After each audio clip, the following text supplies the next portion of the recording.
For our next experiment, you should find everything that you're going to need in your kitchen at home. It looks a little bit like a baking experiment, but we're actually going to show you something that happens throughout our solar system. It happens right here on Earth, it happens on Mercury, on Mars, on the moons of Jupiter, and most famously, you can see it on our own moon. If you go out at night when it's really bright, you should be able to see that the moon is covered in craters. Craters are formed when meteors or asteroids or other lumps of space rock strike the surface of the moon or any other planet, and it causes a huge amount of energy. And this kicks up loads of rock and dust and causes a great big hole to be left behind that we see as a crater.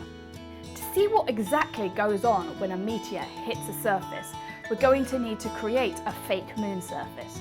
So that's what we're going to do now. So what you're going to need is some flour, plain or self-raising, doesn't really matter, cocoa powder or any other kind of dark powder will do.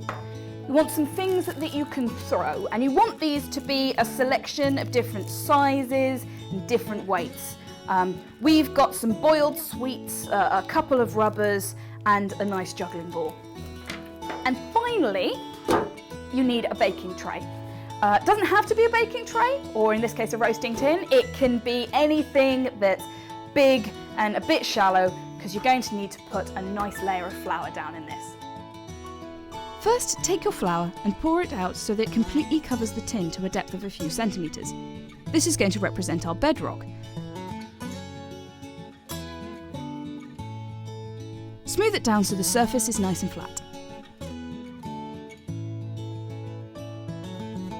Next, take your cocoa powder and sprinkle a layer over the top. This is to help the craters show up when you make them.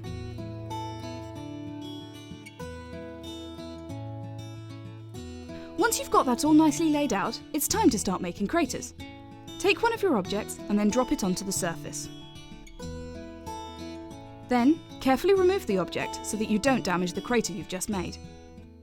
You can see from our first object that we've got a wide, shallow crater with a little bit of flour splashed around the sides. But what happens if we drop a smaller object, like this sweet? You can see a small amount of flour bounced up out of the crater. If we carefully remove the sweet, you should be able to see that the crater left behind is quite deep, and it's very white where it's punched down through to the underlayer of flour. Let's look at what happens to one of these other sweets in close-up.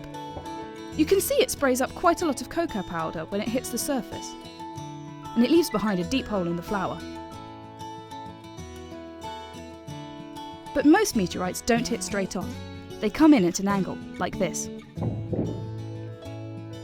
Here our rubber has left not only a crater, but it's trailed across the surface, kicking up a lot of material on our fake moon.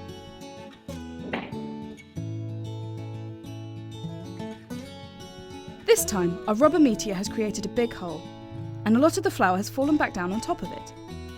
This often happens in meteor strikes. A lot of rock gets kicked up and then falls back down to Earth. So hopefully that you can see that as well as creating a whole lot of mess, we have made some really nice craters in the surface of our flower moon. Now I hope that you guys at home go and get permission from whoever has the Hoover and then give this a go in your own kitchen. What craters can you make? Use different sized objects, different weighted ones, throw them at different angles and at different speeds. Try and create as many different craters as you can, because this is what happens throughout our solar system. No space rock is the same, and no time that it hits a planet is exactly the same as well.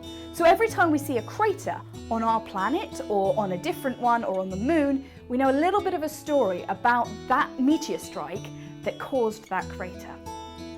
So go home, try it for yourself, and I hope you guys have a lot of fun.